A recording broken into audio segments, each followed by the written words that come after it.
Hello again. I'm Tom Ballard, and you're watching Q&A, or should I say �LGBT-IQ&A.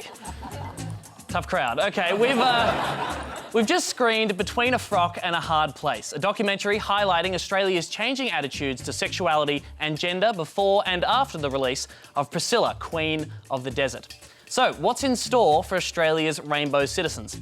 Joining the panel to answer your questions tonight, broadcaster, journalist and participant in the 1978 protests that became the Mardi Gras, Julie McCrossin, gender-bending cabaret star, Paul Capsis, the president of the Christian Democratic Party, the Reverend Fred Nile, subject of the documentary Becoming Julia, trans woman Julia Doulmen, co-founder of the Wear It Purple campaign, Catherine Hudson, and gay rights activist and author, Professor Dennis Altman. Please welcome our fabulous panel.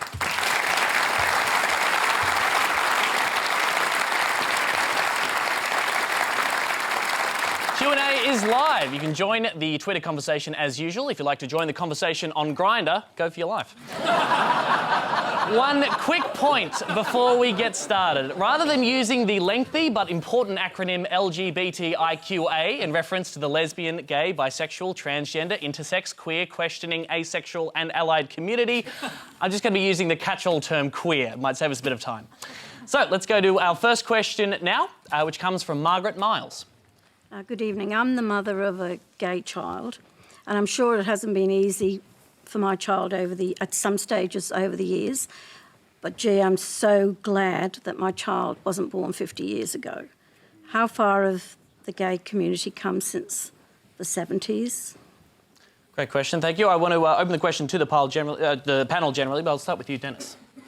I have a problem. I didn't hear the question. So we'll start with you telling me the question. The question is, how far has the gay and lesbian community advanced since the 1970s? Look, I think hugely.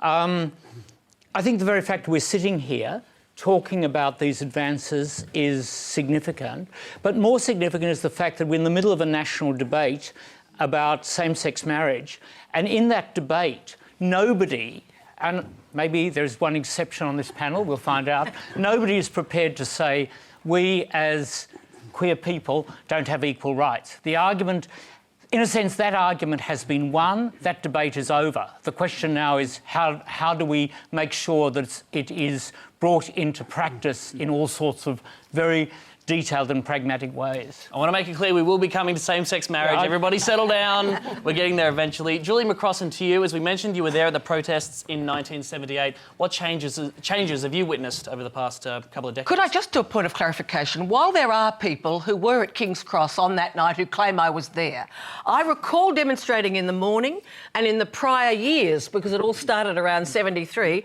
I recall that night being among the hundreds outside Darlinghurst Police Station trying to bail the 53 out who'd been arrested, but I don't think I was actually there. I'll just take it, it's fine. Yeah, it's just that when you're in the middle of history, you don't know it's being made. It was one of scores of demonstrations, and there were many times when the women's cell at Liverpool Police Station in Sydney was full of lesbian women and gay men and transgender people who'd all been locked up. But look, clearly, we've got openly gay people on the High Court, we've got senior gay people in business.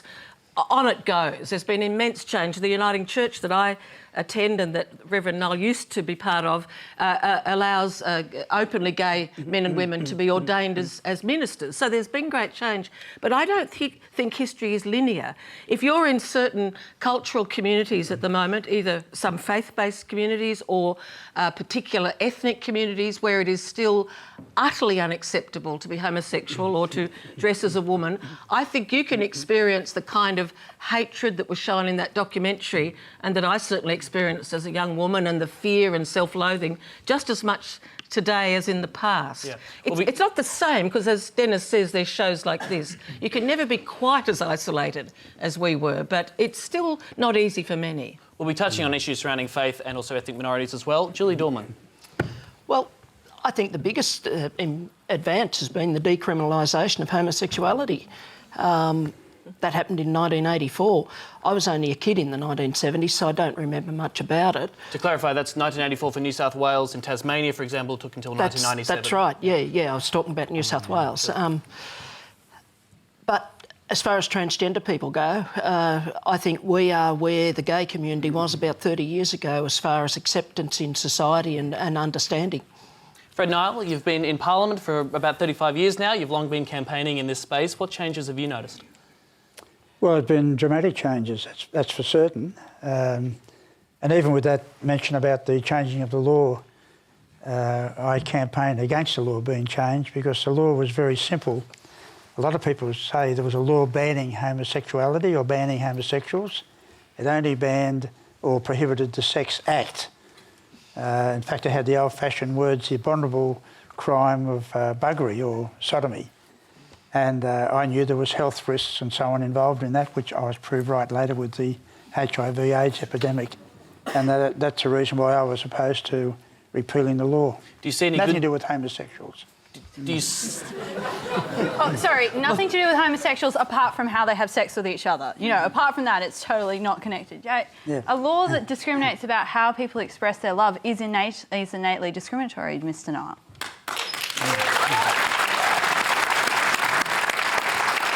Fred Nile, I have to give you a response there? Well, obviously, you can express your love in other ways. Look, I don't know how you express your love, Mr. Nile. Okay, well, Fred, have you seen... Fred, I'd ask you, Fred Nile, have you seen any positive changes over that time that have come to mind in your career in politics for the queer community? Well, I think the most positive one, and I was involved in it with the provocation laws. We had a law in New South Wales where someone could say I was provoked when I found out this man was a homosexual, so I bashed him. I may even severely injured him, and that would mean he wouldn't be charged with a serious offence because he was provoked. And I was very pleased the inquiry I conducted into that provocation law repealed that whole section. So no one can use the gay defence, if you like, in New South Wales now. It doesn't exist. Paul Capsis, I'll come to you. Changes as a gay man over the past couple of decades that you've noticed? Well, for me, I think the most obvious thing is the violence, the level of violence that used to, exist when I was coming out. I mean, late 70s, early 80s, I just remember the whole sort of focus on how macho Australian culture was. And I personally, experienced a lot of violence in school.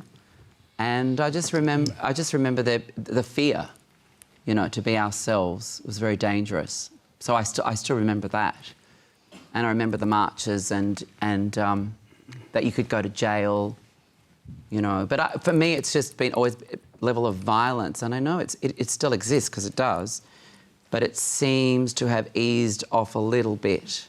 But then, yeah, like you said, there are so many countries that, people are killed for being homosexual. If you're interested in the changes, we should mention in the documentary you saw tonight, there was a small clip of a Monday conference from 1976 in Mount Isa. If you'd like to check out just how different things were back then, that entire Monday conference will be available on ABC iView at the conclusion of this show. Try and spot the differences.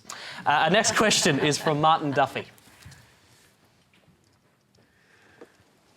Why is it that Mr. Fred Nile there is so often portrayed as being narrow and bigoted, when in fact his positions on homosexuality has been the prevailing position of view of humanity for thousands of years, and is still the prevailing position of not only all the major faiths, but the majority of humanity? So therefore, is not the push for homosexuality not in fact a minority seeking to oppress the minority and enforce homosexuality upon our institutions, our families and our children? Fred Nile, firstly, to clarify your position, is it your position that homosexuality is morally wrong? Homosexual acts. Right. And do you feel like you've been betrayed as a bigot in the media? And do you have any idea as to why exactly that is, if it is indeed the case? I just think that's what happens in the media. They want a headline and so on. I even think one of the articles that Dennis wrote many years ago, which was quite a normal article, but the headline was, I think, something like Nile hates gays. And I said, find out anything I've said where I've expressed any hatred for anybody, for homosexuals or anyone else. But that's how you get misrepresented. Dennis Altman, I'll come to you here. Yes. I think that to say you're going to punish and imprison people because they act out their sexual desires is actually close to hatred. But going to the question, this idea that somehow acceptance of homosexuality is a minority view means that you're actually saying you want to be out of step with virtually all the beliefs of a majority of people in Western democracies. I mean, it's true that most organised fundamentalist religions hold the same views as Fred, and it's true that most authoritarian governments hold the same view as Fred. And if Fred wants to line up with Putin's Russia and with Mugabe's Zimbabwe and with the rest of them, that's great.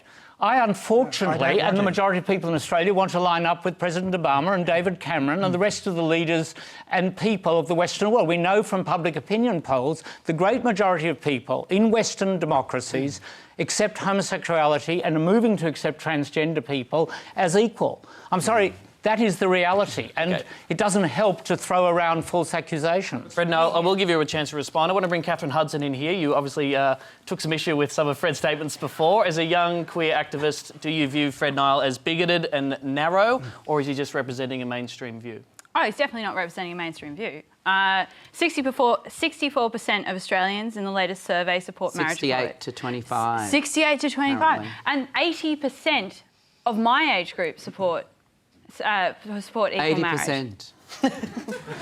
Paula's our fact checker for tonight, which is fantastic. So if 80% of my age group support same-sex marriage, I'm sorry, Martin, but we're kind of the majority, not the little minority that you speak of. Sorry, Martin, I will come. Sorry, Catherine. You're not the majority. You're 2%. And historically, you've not been the majority. But we're going to lead the country in the future. This is the way that it is changing. This is the process. And you can either You're support still a minority. You can either support it. And you can either support... Sorry, Martin, I'm going to ask you to not shout out, please, if that's OK, because our microphones can't hear you and that's not the way the debate runs. Julie McCrossin, I want to bring you in here. Could I just say, Reverend Nile, my difficulty with the view expressed by Reverend Nile, and it is by the mainstream Catholic Church and Anglican Church, which are the most influential churches in our policies, and I am a practising Christian. I'm a member of a Uniting Church Council, as a matter of fact, in the Redfern-Waterloo area of Sydney. The difficulty with saying it's OK so long as you don't have the act is that you're sending a message out to younger people who are watching this, which is a message without hope. We are creatures that are born for relationship.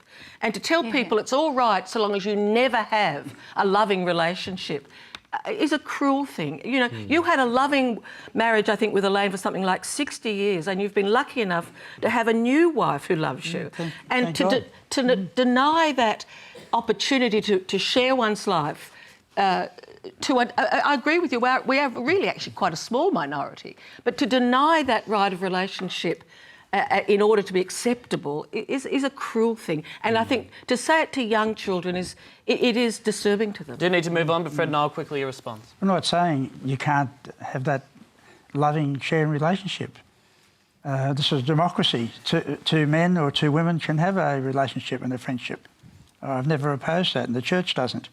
I have a quote here of you describing homosexuality, that it should be classed as a mental disorder and is incompatible with the well-being of society. Is that still your view?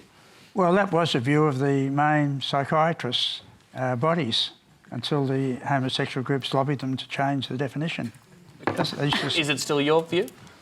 I still think it's a male should be attracted to a female, basically, as God created us, heterosexuals, for a man to be attracted to a female. That's, I believe, God's... But if you're born attracted to the God's, same sex, what do you know... It's interesting you bring in God there. That's God's law. I want to go to a question on God. There might be someone with a different perspective. Our next question is from Timothy Ang.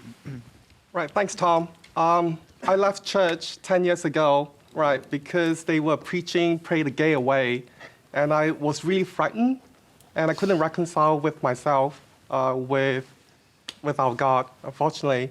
Now, coming back to present time, after 10 years, I've actually met a lot of gay Christians who taught me, how to live a Christian life and still be, right, to our God and be gay.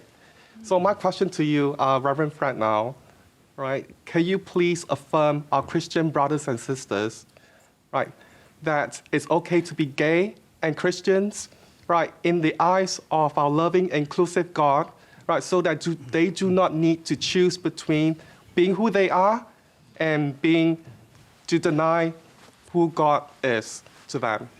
Fred Nile, Thank you. can you be Christian and gay? I believe in the beginning God created Adam and Eve, male and female. That's the Creator's objective and plan, not Fred Nile's. I'm trying to be a faithful witness to what I believe is God's creative purposes for planet Earth. And out of that relationship of a male and female, obviously we have the birth of children. A creative act, two men, no matter how much you might like each other, will never produce a child. Neither can two women, but a male and a female can. And that's why that's natural relationship. That's the natural one.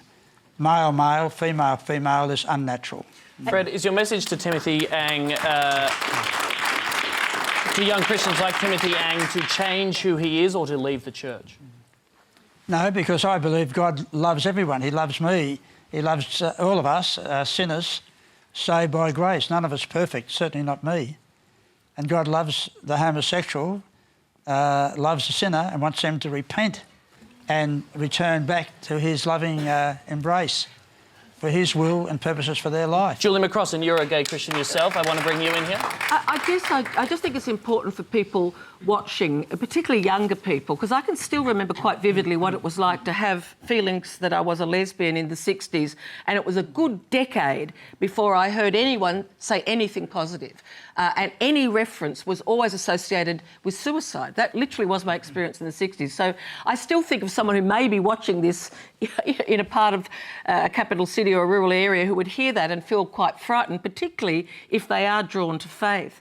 And it's important to say that not only are there churches like the Uniting Church where it is acceptable to be gay or lesbian or indeed transgender, the parish I attend has all those sorts of people in it, but there are within the mainstream churches like the Anglicans and the Catholics, many people who no longer share that view. And I personally am regularly invited to participate in all manner of activities with many faith groups. So there is diversity within Christianity and other faith groups. And I think that's important. I don't think we can speak for Muslims. I think there you have genuine despair for individuals, as I understand. We have a question on that later in the program, actually, and while we could discuss the existence of God and his position on homosexuals all night long, we do have to move on. You're watching Q&A. I'm Tom Ballard. This is a special on issues facing queer Australia in 2015. Our next question comes from Lawson Tanner. Thanks, Tom. The Growing Up Queer report, released early last year, revealed that the over 1,000 rainbow young people surveyed saw school as the most threatening place to be themselves. And I've personally heard some horror stories about coming out and identifying as queer at school. And although I've had a fairly sheltered coming out experience, there have certainly been elements of that. So my question for the panel is, why do you think schools are still not safe places for queer identifying students like myself?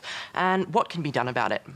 Thank you, Lawson. Well, your sheltered coming out experience is just on national television, so there you go. You are wearing purple, and we have the instigator of Wear It Purple on the panel, one of the co-founders, Catherine Hudson. Your response? Can I just say, Lawson, that when we started Wear It Purple, the idea of someone being able to say on a national television program like Q&A that they'd come out in school and it was okay was absolutely unheard of. Absolutely. When we started Wear It Purple, coming out at school was a horrible experience. You know, the writing themselves in report from the year that we started Wear It Purple, 80% of abuse that young people faced was at school. Gay teenagers are 14 times more likely to attempt suicide than their heterosexual peers. So yes, it's better than in Dennis Altman's day, than in Paul Capsis' day, than in Julie McCrossin's day. But it is not better to an extent than I am happy with as a young Australian. Very quickly, Catherine, could you give us an idea of what the philosophy behind Wear It Purple? The philosophy behind Wear It Purple is that one day every year we wear purple to show our support for rainbow youth at risk. Because we knew that people didn't realise how much support was out there. How much, the person who sold them lollies on the way to school actually thought being gay was okay. How much their English teacher was actually a raving lesbian behind, closed doors. And, how much the PE teachers, they all get up to it. But it showed support. And I had so many people contact me after the first Wear It Purple day and not realise that they had so many people around them who actually genuinely cared. Julie Doulmen, could you have done with a Wear It Purple Day when you were in high school? I think so, yeah. I do remember a few gay guys at school in the 1970s, but they weren't out. But, you know, there were suspicions, we knew. And there was certainly at least one lesbian PE teacher at our school in 1978. PE departments, I tell you. Yeah, but it certainly would have been much better. And of course, transgender kid in the 1970s at school, you just would not dare. You know, it's just the best chance you might have got is if the school social was fancy dress or something like that. In my case, being brought up a very strict Catholic, Fred, my first opportunity to cross-dress publicly was as an altar boy. Okay.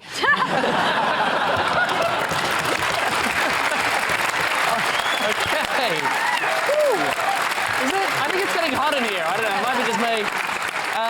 Paul Capsis, as funny as that was, some slightly more sobering statistics. Up to 80% of homophobic abuse occurs within schools, according to Family Planning New South Wales. What was your high schooling like as a camp, effeminate, young gay man? Well, incredibly violent. I mean, I experienced that my whole school life from as early as I can remember.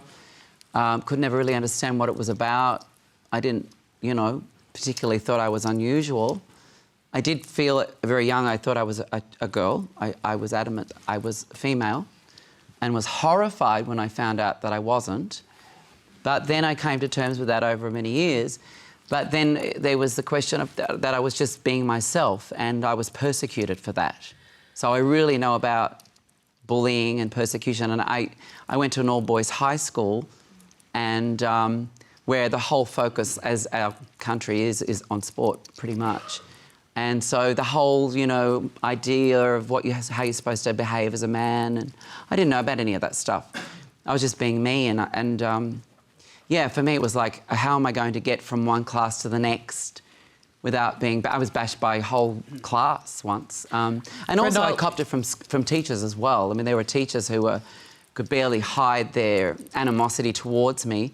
I mean, partly also being ethnic wasn't helpful either, growing up as a kid in the 70s in Australia. But absolutely because I was effeminate, which I find such an interesting idea. And I didn't know what gay was as a kid. I didn't understand. I mean, I did have crushes on boys, but I didn't think that was unnatural. I was born gay. It's very, very hard to realise just how silent it was. There was just the word homosexual. Well, I was never in the closet. I mean, there was no closet. People just said, you're poofta. You're gay. And I didn't know what they were talking about. Fred, I'll have to come to you. You despite your disagreements with many areas of queer rights, you have spoken out against violence against young gay people. What do you think can be done in high schools to address this kind of bigotry and violence? I don't think it's a very simple question as far as young people go, teenagers go, because my observation is that teenagers are going through sexual development, and it can be quite dangerous, I think, to promote homosexuality in schools to children.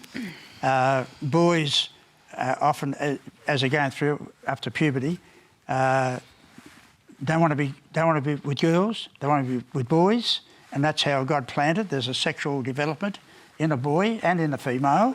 And if you get hold of that boy at that stage, when he's only 14 or 15, and say, "Do you like to be with girls?" "Oh, yuck! I can't stand girls." "Well, you're really a homosexual." And he said, "Am I?" "Yes, yes." And the same thing with a girl, "You're really a lesbian." And I think it's very dangerous to promote this in schools. Let the children develop. How do you promote something you're born? You're born gay. Let them grow naturally. I'm sorry, Mr. Nile, but how is promoting acceptance of difference in schools of promoting homosexuality? It's not. You are born gay. Very quickly, I'm going to have to ask you to respond to that, Fred.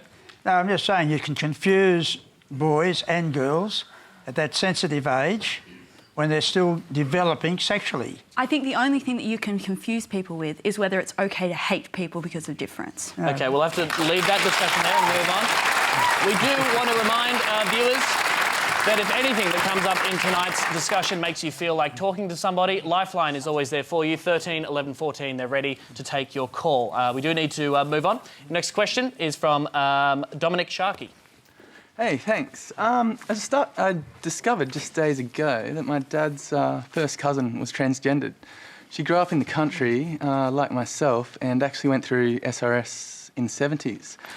Unlike me, though, or unlike my story, she was, disowned by her immediate family. And, whereas I've been met with just overwhelming support and positivity. I guess my question is, was there, or do you guys think there was one particular event in which was, say, the catalyst, the turning point for social attitudes towards the queer community, or was it more of an ongoing sort of something building momentum? Just for clarification, Dominic referenced SRS there, that's sex reassignment surgery. Julie Doulmen. No, I don't think there has been any single event. It's just been a long, hard road that we have to keep chipping away at. Transgender people, in my view, are probably the most misunderstood people in society, and consequently the most marginalised and most discriminated against. The transgender community, as I said earlier, is about where the gay community was 30 years ago. How long did it take for you to come out, Julia, and realise who you were and come to terms with that? Well, I had my first feelings that I was not a boy before school, and I clearly remember my first day at school in 1969. I didn't feel happy about wearing grey shorts and a blue shirt. I wanted to wear the pink tunic and tights. But the other thing was, at that time, even at that very young age, I was very well aware that it was a taboo, and you didn't even discuss it. You tried not to think about it. And I suffered until I was 36, and I was almost mad. And I certainly wouldn't be here today if I hadn't bitten the bullet and transitioned. But it was a Four Corners program in May 1974 when I realised that I was not the only one, and that there was something could be done about it with SRS, or sex change surgery, and I'd longed for that from that age. I was 10 years old in 1974. So, good on Four Corners. We'll take it. We'll take the ratings. Yeah, they think. Not everyone is as supportive of the SRS cause. Our next question is from Graham Mitchell. I'll go to you now, Graham. Thanks, Tom.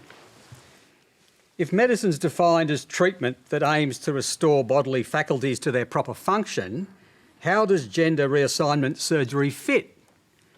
Given that gender reassignment surgery involves the deliberate damaging and mutilating of otherwise perfectly functioning bodily faculties and the twisting of them to an end towards which they are not ordered. How can this be good medicine? Julie Doulmen. Well, it's simple. I'd rather have twisted, mutilated genitals than a bullet through my head or lie on a railway line.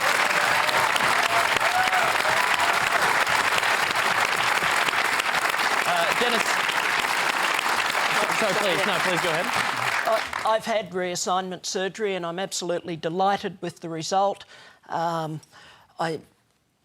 have a sense of peace of mind that I'd never experienced in my life. I'm not repulsed when I see myself in the mirror. And, at the end of the day, I don't go to nudist beaches and the like, so it's nobody else's business. Dennis Altman, I want to come to you and to get a sense of your view of the trans cause and where it's at, particularly in the light of, a big media event like Caitlyn Jenner's recent coming out. My problem with the question is a bit like my problem with Fred's direct line to God. When you say it's not ordered by whom and how do we know? I mean, this reading into human behaviour and human feelings, some divine providence that some of us apparently know and the rest of us are ignorant of, seems to me a very unhealthy way of approaching the subject. I don't think that the trans people are where gay people were. I think there are significant differences. But I think you're absolutely right in saying there are huge changes going on, and I honestly don't claim to understand them all. I'm just talking in terms of acceptance in society. Yeah, I think that's true, but I do want to make the point, as one gets older, you either can say, look, things are changing, and let's be humble, I don't get it all.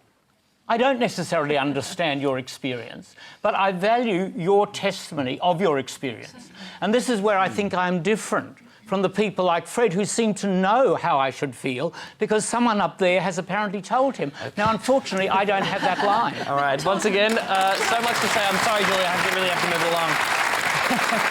There is much to talk about indeed. Our next question comes from Boran Izzet. Growing up in a very traditional Turkish Cypriot migrant family, I always knew that I was different to my siblings. As I matured into an adult and through my early 20s, I started to understand why I was different, but struggled to reconcile that with my strong cultural upbringing, my faith, and my life experiences. For almost 15 years, I deceived the ones that I loved. I moved in shadows and spent far too much energy consumed with constructing a persona that they would be happy with, only to fear their rejection. All of this took a serious toll on my mental and physical health, and through much pain and some rich, varied learning experiences, I've come to be proud of who I am. However, convincing my family to accept that the person I love isn't Turkish, Muslim, or a woman is continuing to cause challenges in our relationship. Do you think that the children of migrants in Australia have it easier, or are our strong family, cultural, religious bonds actually a barrier to living a fulfilled, proud life? Paul Capsis. Yes, well, Boran, I totally get where you're coming from, because I also had a very religious upbringing, Catholic and Greek Orthodox, and then there was a period of Jehovah's Witness studies, Bible studies. And you really got around. Yeah. And on top of that, the very strong ethnic, paternal Greek side, and then the maternal Greek Maltese. It's hard. It's a very difficult one for us, I guess, because the connection and the way we all, our families stick together and trying to teach us the way they know, and then for us to be ourselves is the real difficult part. But for me, my experience is that as I've gotten older, I've had way more acceptance from my family.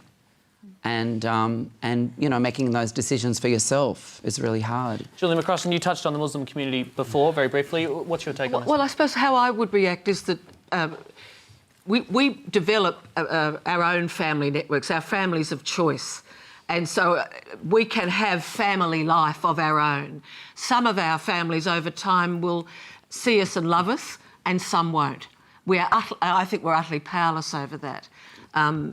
But I think it's terribly important that we form family-like relationships. Sadly, my mum, who's still alive, and so I will be respectful in what I say, has been unable to take joy in my life choice. But I have, throughout my life, had other older mother figures who have given me loving acceptance. So in a sense, I've sought, it's a resilience technique, really, even though I did it instinctively. But with hindsight, I can see that I was doing something to help myself survive. Having said that, I think I'm a good daughter to my mother, who I hope is asleep and not watching this necessarily. Fred Nile, does Boran's struggle there with mental health issues, with the judgment of his faith and family members, does that move you? And what's your message to Boran? It does, and I think families should be loving to each of their children, and even when they say I've become a homosexual, they should still be loved and accepted in that family. Dennis Altman, I'll come to you on this. I think we've got a danger in Australia of somehow assuming that migrant groups are so different to the rest of society, because I can think of individual cases of people from, quote, traditional Anglo backgrounds who are struggling. I can think of people who are from first-generation Muslim immigrant families where the families embrace them. Having said that, I recognise you do represent a strong experience that very many people have, and I think this really takes us to the heart of why it's important that we have these discussions, why it's important that, unlike what Julie and I and Paul experienced, when we were growing up, there weren't role models, there weren't people on television programs. And I would end by saying some of my family in the audience tonight, and there's a lovely story. My nephew came out to us as gay while we were literally watching the episode of Glee in which Kurt comes out to his father. And that, to me, symbolises that, yes, we have moved on. Well, Catherine Hudson, talking of moving on, I mean, as a young person in multicultural Australia, have you noticed changing attitudes towards your queer friends of different ethnic backgrounds? Yeah, absolutely. Just picking up on the Glee thing, I mean, not all of high school is Kurt and Blaine beating out a Beatles cover to the playground, but a lot of it is becoming like that. And personally, from my experience, the more musical theatre you can introduce into the high school curricula, the better. Paul would like that. But Truthfully, I agree with Dennis. I think that the more that we separate different communities in Australia, the worse it becomes for the status of people who maybe don't exactly fit into that identity. You know, everyone struggles with how they fit in. No one fits in exactly. You can be Turkish and gay. You can be various combinations of things which make it harder and harder for you to resolve your identity. And the only way that we can do that in a society is to expand our notion of identity, expand it to what it is to be Australian. And from my perspective, in an Australian multicultural society, what it is to be Australian is to be accepting of others. Simply. You're watching Q&A, a special focusing on the queer issues facing Australia. I'm sure you can applaud if you like, if you so wish.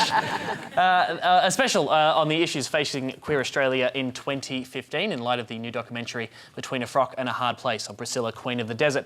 Our next question gets into the juicy topic of same-sex marriage. Here we go, everyone. It comes from Zara Stardust. Hi, thank you. The campaign for marriage equality is now backed by multinational corporations and receives significant public attention. Marriage as an institution rewards people with social and financial benefits whose relationships resemble heterosexual ones, for example, through monogamy or cohabitation or shared assets. To what extent is the campaign for marriage equality an assimilationist campaign seeking a seat at somebody else's table instead of recognising our own diverse family and relationship structures? And what are the risks when debates around marriage equality obscure other ongoing and pressing social issues affecting our communities? Dennis Altman, you've written extensively about this area. Look, my sympathies are with you at one level. On the other hand, I think the reality is that at this stage, the campaign for recognition of same-sex marriage has become so symbolic that it is very difficult not to say, I wish it would be passed. And the dividing lines are increasingly between people who accept us and people who don't. But having said that, it is not, I think, for me, the key moral or human rights issue facing us. And for me, the great moral issue facing us as queers is that we are sending people to PNG who are coming to this country, fleeing because of their sexuality, and we are incarcerating them in a country that still imprisons and persecutes them. And that is a great moral issue. Julie McCrossin, I'll come to you. You're an active campaigner in the marriage equality cause. Your response to Zara Stardust and perhaps Dennis Altman's response? Look, ever since I was about 15, which is, you know, literally in the 60s, I realised I was lesbian and I realised it was totally unacceptable. Back then it was a mental illness. For men it was against the law. I went to a church school, which I'm still very involved with and very accepted there now, but at that point it was against God's will. I always thought I just want a right to equality. And there's a thing called the rule of law, and we're celebrating the 800th anniversary of Magna Carta that was all about establishing the rule of law. So I want full equality before the law, so that those of us who wish to get married, I've always thought of myself as the friendly suburban face of Australian lesbianism. I am a dad. As my two stepchildren, who I've known since they were 3 and 6 and now in their mid-20s, say, Julie, when we used to drop in on you, we know you'll be doing one of two things, mowing the lawn or doing your tax. I'm a nerd, OK? But you don't have to get married if you don't want to. It's a choice. It's about equality before the law. Most Australians now don't choose to get married in churches. They have civil marriages. But can I just say, there is still research that stability between parental figures is good for children. And so as someone with children, when I did get married in New York, I recently had cancer, I decided I couldn't wait for law reform, rocked over to New York where the woman doing the paperwork said, you Australians are crowding in here now. Our children came with us and they were thrilled. They were crying. It meant the world to them. So there are some people who do like family formation. I'm just conscious of conflating the parenting and marriage issue. We do have a question on same-sex parenting, which we'll come to in a sec. Fred Nile, is there an element where you almost agree with Zara Stardust's approach in that you would advise same-sex attracted Australians to not try and get into an institution that has traditionally been heterosexual? That's right. I think marriage should be between a male and a female. That's history. Not just Fred Nile's opinion, but every society for thousands of years and every religion has had that view that marriage is between a male and a female. And when you mentioned about rights under law, all the laws were changed a couple of years ago to give de facto homosexual couples exactly the same rights as married couples in Australia. They now have all the legal rights under our law. But they still want to take the heterosexual title of marriage and put it on their homosexual relationship between two men or two women. Yep, and that's we do. where that's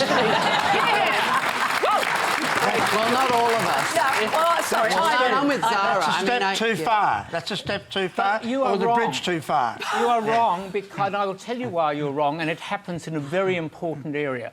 When my partner died, the death certificate could not record that he had been in a relationship. So, although on balance there have been major changes, and we do in Australia have a whole tradition of recognising 80 changes to the de law. facto. 80. Yes, I know, but there are still major exceptions. And while I wouldn't get married, and I understand that for Julie and for many people, marriage is important, is significant, and has become, as I said, has become the great marker of do we accept equality or do we not? And I'm happy to change a death certificate arrangement if that's what happened to you. Go talk to the government of Victoria. It shouldn't have happened. I will That's come Victoria. I will come to everyone on the They're out panel of in date. time. Paul Capsis, your take on the marriage equality debate. Well, I think if people want to be married, then they should be able to get married. You know, I'm all for equality. If, you know, as Martin mentioned earlier, we're a minority and we don't deserve, you know, what you have. I disagree, but personally, it's not something I want. I'm not interested. When I was a child, I wanted to wear a big white hoop wedding dress with the lace. But, you know, the question went to priorities as well. Do you fear that the marriage equality campaign is taking focus or resources away from queer rights? Well, I guess I'm issues? stuck in time because I just remember fighting for our right to be. So I guess my head is still that we're fighting to just be, you know, just to be able to love each other. But I think, I mean, we've all changed so much now. We're all divided and disconnected as well. There are people who want marriage and there are people who want babies and there are people who vote Liberal, I mean, in their homosexual community. I mean, I think if it was up to Mr Abbott, we'd all be back in jail. I mean, I reckon... Oh, no. Oh, yes. If he could do it, he would. Well, I'll have to move on. Well, yeah, I think he would.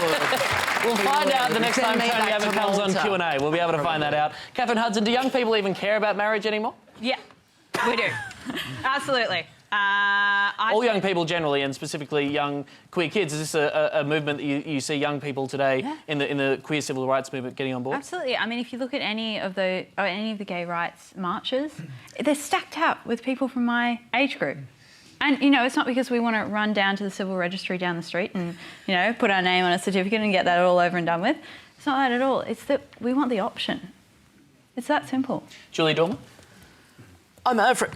I really am. Just, you know, the majority of Australians support it. Yep. It should happen. Just, for God's sake, Tony Abbott, get on and let it happen and we can get on with more important things. Can I ask you, from a transgender... From a transgender perspective, there is an interesting complication with marriage equality, isn't there? Because you will find heterosexual couples presenting as heterosexual, one partner may transition or, you know, identify in a different way and will be forced to divorce as the law currently stands. Exactly. If a couple are married and one or the other comes out as transgender later in life, before that person can change their gender on their birth certificate, they have to get divorced. Have a friend who was recently widowed, is male to female transgender, and it's only then that she was able to change her birth certificate to reflect her true gender. You know, she had to lose a partner to do it. I'd be interested in Fred Nile's response to a scenario like that. Well, what worries me is that in some of the states in America where it has come in, and in the UK, the people who are being now persecuted are the Christians who don't agree with same-sex marriage. And we had a cake manufacturer who said, I won't make a cake for a same-sex couple for their wedding. They took him to court. They forced the closure of his business. A marriage registrar who was a Christian said, I won't register a same-sex marriage. They took her to court. She lost her job. So there's a lot of... These people talk about, let's be tolerant. Homosexuals say, let's be tolerant. Except when they get the power, they exercise the power. And I have a number of friends now before the Anti-Discrimination Tribunal who are being persecuted by homosexuals in this state. Julie They are. Julie Don't laugh. McCrossin, are you? All right, don't throw fruit or anything. And one was a major in the army and was sacked as a major in the army because of a homosexual persecuting him, Mr. Gary Burns. Yep. Julie McCrossin, are you worried about marriage equality impacting on freedom of religion? Oh, look, we actually have an established tradition, people will have mixed views on it, of exemptions under anti-discrimination legislation for religious-based organisations, and I think all the people talking about reform, it's about civil marriage. I think, in other words, it's about it's not a religious ceremony that I had in New York, it was a civil ceremony. Having said that, when I came back to my South Sydney Uniting Church in Redfern, Waterloo, we had a blessing ceremony, my partner Melissa Gibson and I, at the church. It was standing room only, and a whole swathe of people took communion for the first time in 20 years because they were so amazed at the warmth with which we were accepted in that place. Now, it will, of course, not be... There will be some Christian churches, I believe, who will fight within their faith groups to allow religious marriage. And some people won't like me saying that because people want to keep it nice and simple that we're only going for civil marriage. But you know what? I'm not only going for civil marriage. I actually want full equality. I don't feel sick and different. I am an ordinary, loving, tax-paying, moral person. And I want the lot. We have time for just one more question on this special edition of Q&A, and that final question comes from Maeve Marsden. I am incredibly proud to have been raised by lesbian mothers. When I face hardship as an adult, it's their bravery, their pride, their love and care and intellect and humour that I draw on for strength. Much of the discussion around families like mine are about whether or not same-sex parents can offer the same quality of life as heterosexual parents. But I think that queer and alternative family structures have unique and positive qualities that mainstream society can learn from. I'd like to know what the panel thinks that our queer community can teach our straight friends. Fred Nile, what can straight parents learn from rainbow families? I think every child has a right to have a female mother and a male father. That's their human rights. If you want to talk about human rights, that's a basic human right. And I think a lot of our children are being deprived, and there's now quite a backlash in America of these children that have not had a mother or a father are now coming out publicly saying how unhappy they are with that situation, that they had no choice. They made no choice. Somebody made a choice for them. Julie, you're a mother. You're a same-sex attracted mother. Your thoughts? Look, I fell in love with a woman who had 2 children from a prior heterosexual relationship, and so we've raised a boy and a girl in partnership with their father. And I personally think it is. I personally, because I'm 60, I'm old, and it may be a factor in this, I personally have been a bit challenged by 2 women and 2 men having children and not seeking to have an involved opposite-sex parent figure. But I have watched a lot of those children grow up, and many of them are very, very happy kids. So I'm, I guess, guided by the next generation that's talking about diversity. At the research level, away from anecdote, there's strong evidence that people in same-sex parents do as well, if not better, in some circumstances. But I don't want it to be a competition. I want us all to be good parents. And it's a shame, in a way, we don't have some children on the table. But I don't believe Reverend Nile is wrong in saying there will be some children who will grow up and challenge the way they were raised, as there are in heterosexual. That's, in a way, what children do. So it's complex, it's not simple. Catherine Hudson, in the film Priscilla Queen of the Desert, Hugo Weaving's character is essentially has to come out to his son, is a gay dad, and that idea is sort of derided and laughed at within the film. Are young queer people today fully dreaming of having families in the same way their gay ancestors or those who came before them maybe wouldn't have thought so? Yeah, absolutely. I have a very fond memory of the first time I saw Priscilla Queen of the Desert, which was at a sleepover, because I was in Year 9, with the 2 other girls at my school who both were queer. and we sat down on pillows in our pyjamas and watched these drag queens parade around the Australian desert. And one of the girls' mums who were at the house, concerning, look over, you're into a bit of a weird film there, girls. But we were proud that we could watch an Australian film that was about our identity. And like with Hugo Weaving's character, I want to have kids when I grow up, and I don't care about the gender of my partner. That's not going to stop me. And similarly, I think for the rest of the LGBTI youth here tonight and here watching, we want to have a family, we want to get married, and we want to do everything that our straight friends can. And the only people stopping us are people in Parliament who are saying hate speech, not things that are productive. Dennis Altman, it says sociological research saying that queer parents or same-sex attracted people are lesser parents than heterosexual makeups. As far as I know, all the research suggests, as Julie says, that there's virtually no difference. And if there is a difference, it tends actually to weigh towards same-sex couples. And I think that's for a very simple reason. They desperately want to have children. They have to work very hard to have children. And if we're going to talk about the rights of children, surely the right of a child is to be loved, cared and protected. And where is this not happening? It's happening essentially in the heterosexual world. And I absolutely care about the right of the child, but that's not, our community are not the people who are leading the molestation and abandonment of kids. Totally. Okay, I'm going to be cheeky. I'm going to try and squeeze in one more tiny little question, I believe from Mother Inferior. I think we have the Mother Inferior somewhere, if she's about. Mother Inferior. One very quick question from you. The mic's there, yes. Initially, I was going to ask if the Bible condemned onesies. Okay. But actually, I was wondering what the panel would think if instead of Scripture Union chaplains being appointed to state schools, perhaps state schools ought to actively seek the appointment of drag queens. Very quickly, Paul Capsis, I'm going to bring you in here. Well, I think the drag queens led the revolution, so there's a lot to teach. Fair enough. Julie Doulmen? Can I have a moment of indulgence? I'd like to send a big cheerio out to Catherine Cummings tonight. Catherine's just had open heart surgery. She's just had the toughest week of her life. And those in the transgender community know who she is. Her book, Catherine's Diary, won a Human Rights Award in 1992. She still works 3 days a week at the Gender Centre. She's the editor of the Gender Centre's magazine, Polari.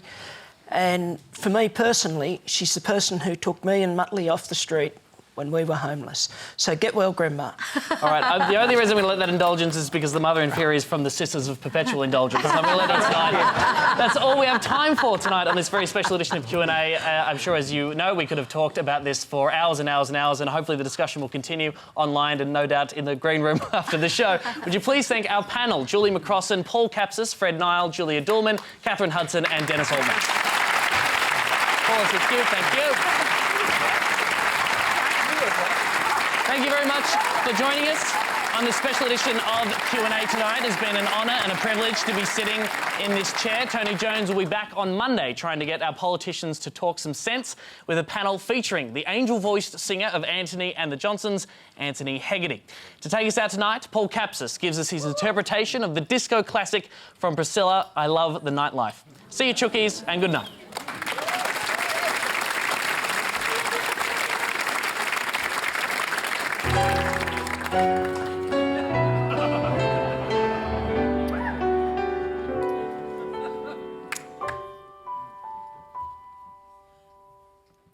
Please don't talk about my love tonight. Please don't talk about my sweet love. Please don't talk about being true and all the trouble we've been through. Please don't talk about all the plans that we had and fixing this broken romance. I wanna go where the people dance. I want some action. I wanna live action. I got so much to give. I wanna give it I wanna get some too. I love the nightlife. I love to boogie on the disco. Oh, I love the nightlife. I love to boogie on the disco.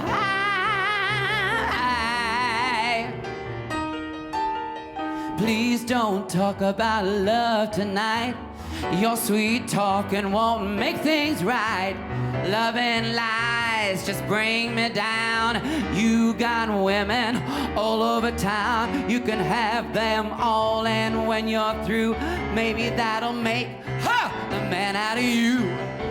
I gotta go where the people dance. I want some action. I wanna live action. I got so much to give. I wanna give it. I wanna get some too. Oh, I love the nightlife. Come on, Australia, on the disco. Oh my God, when I was 16, I fucking hated disco. Fuck disco.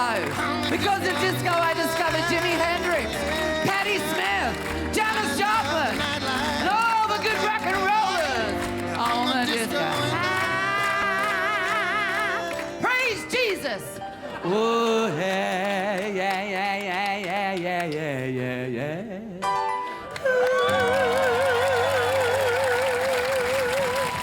Jeremy Brennan.